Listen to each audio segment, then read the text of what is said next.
My stretch goal is 40. Like, that is like all sorts of nonsense, because you have not centered your emotions, your thoughts, your energy, and your actions in alignment with that.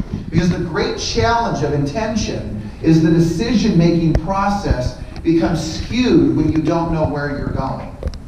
So whether it be business, whether it be your health, or whether it be something in a relationship for you, when you never truly set the right intention, or I almost want to say a conscious intention, like this is where my life is going, and you set it before you say, oh, I don't know how I'm going to get there. No, set the intention before you say all the reasons why it won't work for you.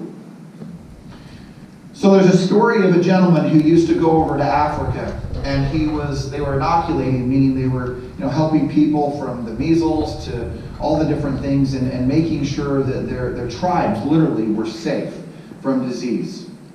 And the way that then they would go into these tribes, what would happen is they would go in and they would take a picture right there of the chief of the tribe, and a Polaroid would come out, and they would go, here you go. And they would be like, whoa, like seriously, like, wow. And they would say, you know what, no problem. You can come and give a shot to all of my people. Well, one day, this is a personal story, this is a relationship I know. One day, they do the same thing. And the chief they take the picture of the chief, they hand it to him, he looks at it, throws it away. They're like, what? Maybe there's a mistake. Take another picture. They hand it to him. This time it's fully developed. He looks at it, throws it away. He asks the interpreter who's there, they go, what's going on? And they go, he doesn't even know what he's looking at. So they went over to the lake or the little pond, and they made him look over and saw his reflection in the water, and then they put the picture right in front of him. And then they pulled it away, and you see the reflection, and then he would look back at the picture, and then he stood up and cheered and clapped, and obviously all the shots went out. And then they said, we have never taken more photos of someone. And the principle is this is interesting. I want you to listen really close to this statement. He had never learned to look at something in 2D. Everything he had learned since he was a child was in 3D, real life, like you and I looking at each other right now. And when he saw something on a screen, he had never even learned. Think about this. It was just a picture. He had never learned how to look at something that was 2D. Meaning, you have learned how to do things since the dawn of time. You have learned how to live your life today, how you live it.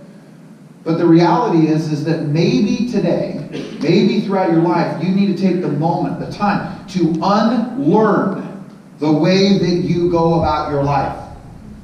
See, here's the deal. You don't get into this world thinking you can't accomplish anything. It's the 40,000 times that a parent, a friend, another kid, a teacher who said things like, you're so dumb, how come you can't figure this out? I remember hearing a story of another friend saying that the teacher was so frustrated with them, they dropped the F word to an 8-year-old saying, why the bleep can you not figure this out? Think about that. Think of all the things that you have learned since the day you were born, all the reasons why you can or can't do something. And just maybe some of the things that you're going through in your life, that maybe you need to give a different perspective. Maybe it's look at it in a different way. It could be as simple as if I asked you right now to fold your arms and say, now fold them the other way with this way. And like this. That feels so weird to me. And it does feel weird. Or some of you will put one thumb on top of another, and to do it this way feels really weird to me. And we crack jokes and we don't have time to talk about that, but my point is that here's the reality. You have learned to live life in a certain way. I'm just asking you to check and balance as to, are you living your life exactly the way you have intended it to be lived? That's ultimately the whole message of what I'm going to get into with the few things I'm going to share with you with the time that we have. What time is it? Yeah, I'm good. We're good. Plenty of time. We're just talking about my life. We only need a few minutes for that, okay? All right, so with that, this is what I want to start with. Okay, so last year, January 2018, if you didn't know, I know some of you are visiting, haven't heard maybe some of the follow-up from a few months ago, But just so you're aware, what I had talked about was that I had found my birth mother, and what I want to, and this is where the story is we're going to talk a little bit about that. But I just want you to remember the power of intention. So here's the story. So January of last year, 2018, I come up to Danette Ramp and I go, I am going to find my birth mother. No matter what, I will find her. Guaranteed, I'm finding her this year.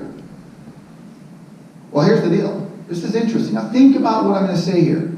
I have said, I want to find my birth mother. Now I want to do 30 deals. I know I'm supposed to prospect, and it'd be really great if I found my birth mom. I mean, it'd be great to know my history since heart surgeries and all the other nonsense I've dealt with. It'd be nice.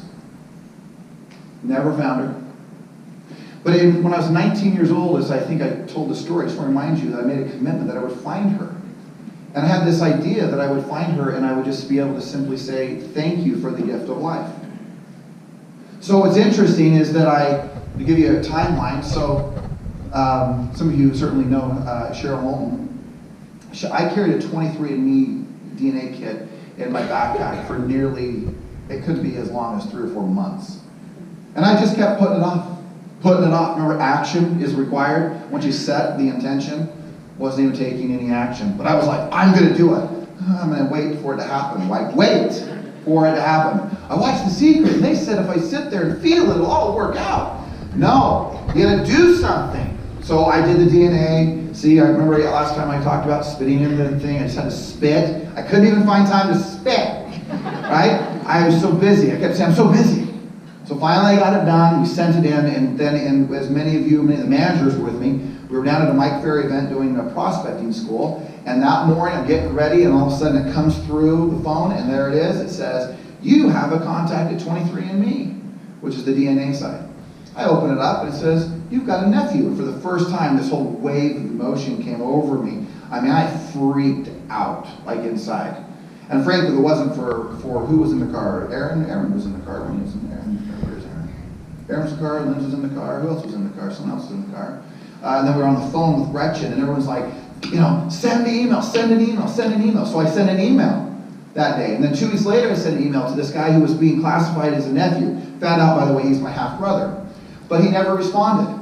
So I called a few times, and I have to tell you, I mean, I was talking to Austin about this last week. I mean, a lot of people see me at the front of this room and think, he is so hard-nosed and, intense, and he probably, and I went out. Like, I got the phone numbers and everything of my mother, and I started making some phone calls. And I was actually at a Tony Robbins event, and I was there when a picture came through and said, hey, we think this is your mother. And man, that totally, I think I talked about it, kind of rocked my world. And then I found all the phone numbers and all the different things to contact her. And then a few days later, I'm like, kept putting off. And then Ken's like, call her, right? And I finally called her, and then I was like, God, she didn't answer. Kind of like we call Fizbo, right? We call it Fizbo. Oh, good, they didn't answer. But, Georgia, I made contact. I called, they didn't answer. So I called again, they didn't answer. Then I waited a week or so, and every time, she'd like, did you call? And I called again, wimping out, and she didn't answer. This time, though, it rang, because last time it went right to voicemail. And then I left a message like I was one of the, call us a warrant for your arrest if you do not return our call. Have anybody got any of those yet from your robocalls? You haven't gotten them, they just haven't got your number. But I called her and said, hey, this is a personal call. She still, I'll jump forward here, but she goes, this is a personal call. I'm not calling you about business, not solicitation. Of course, I threw in that, hey, I'm just about to jump on a plane in a few hours. I'd love to hear from you. She still talks about it. She goes, I thought you were like some crook. Like, who is this guy? Jumping on a plane, calling me in a few hours. She's like, I don't know anybody like that. That's a true story. I'm like, so I was even thinking way over here that she is like freaked out, like, oh my gosh, I'm not going to call him, to like totally does not have any idea that I had called him. And again, your mind starts going, but I set the intent to it. Here's the difference of last year versus this year. So here we go through all of 18. Notice what I said at the beginning of the year. This is my biggest aha about this. I said in 2018 that I would what? find my mother. So I started doing some meditation, had this idea, I'm going to do an iPad, I'm going to send it to her, and I started getting all this stuff in alignment, this little video telling her how grateful I am for her and all of these different things. And so I was getting prepared, and then I had this other idea. I'm like, man, I just want her to feel safe, and I'm like, I don't know if I can take this rejection, so like an expired, you just send them a flyer if they don't call me. You know, if they don't call me, it's not my fault. So I thought I had this deep inspiration. God had said that Danette should go and deliver it with Gretchen.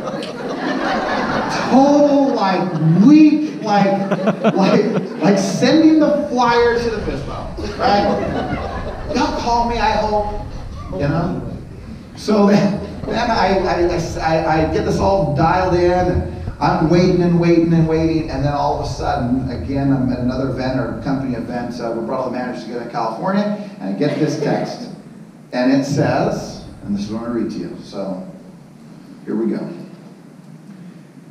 And it says this.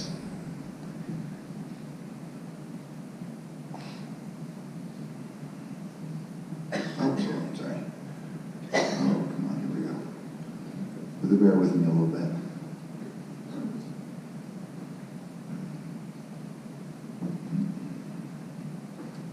Okay.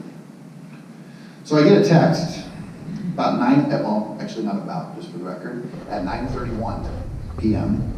I get a text because it was a day that changed my life forever. And here's the text I got. I know. Well, because I did this, I mean, I have, we're a family of, love and appreciation and accepting people's weaknesses.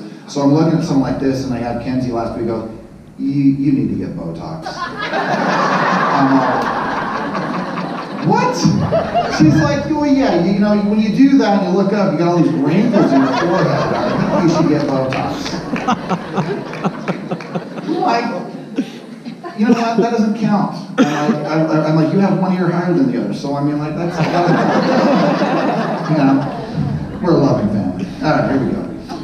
All right, so here's the text I get at 9:31. Hi, George, this is Janine. Or Jean, not Jean, sorry. The way she spells it is really interesting. She wanted to add 2 letters. She wanted a 2-syllable word name. So when she was a kid, she changed her name from Jean to Jeannie, but there's no I in it. So sometimes when I read it, it's interesting. But all right, this is Jeannie. You share a birthday, May 29th, 1971, with Matthew Blake, born May 29th, 1983. High level of DNA in common, smiley face. Matthew texted me, which is my half-brother, today and said, I believe I found your other son. At first I thought Matthew was just being resourceful, his resourceful self. As I was just speaking of you this week, I was elated when he said, quote, he reached out to me with a phone number, unquote. God has answered my prayers. I could not wait to reach out as well. I have prayed for almost 50 years from this moment. Some random pics, or I should grab out some pictures. I thought it best to text you first to give you the chance to process this discovery. Just for perspective, this was 2 weeks today. I know, let me know what works for you. I live in San Francisco Bay Area. There has never been a moment that I have not loved you, prayed for you. I delight to know all about you, your wife, your children, and I have celebrated decades of your birthday in my heart. Let me know what works for you. I look forward to hearing from you. Love, Jeannie. So, yeah, that's kind of cool.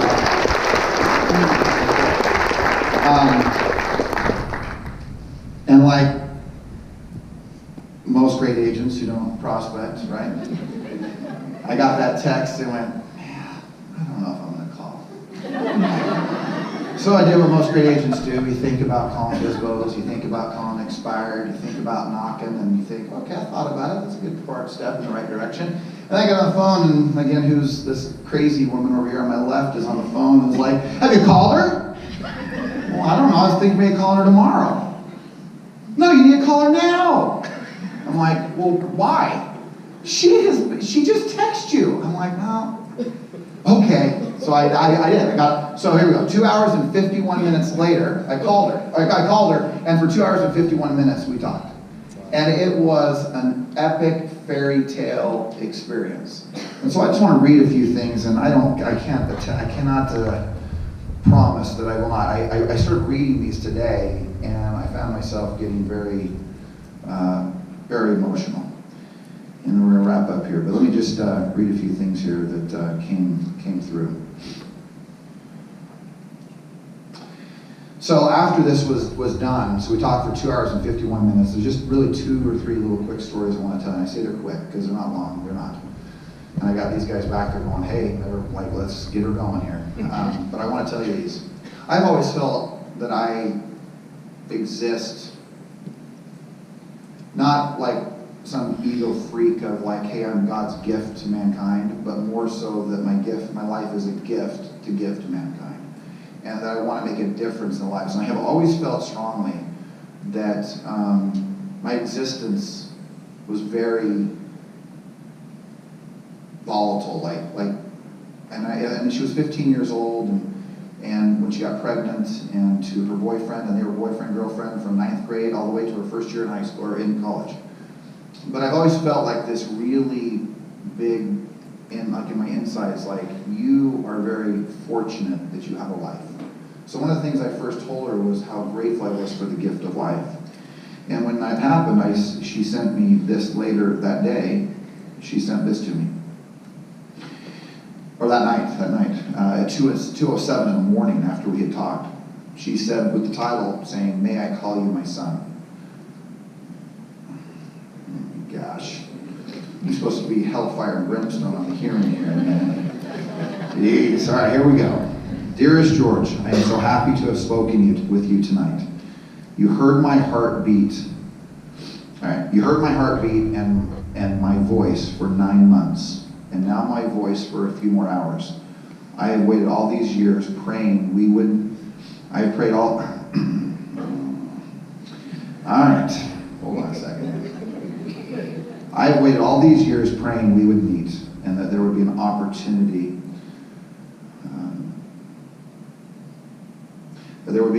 to tell you I love you. I hoped, I'm sorry about that. All right, here we go. I have hoped you would understand the circumstances around my adoption, or your adoption, and that your life would not be impaired because of it. Thank you for not giving up on me and searching for me with such diligence. It happened at just the right time. God has protected us both from disease and injury, and truly has made beauty.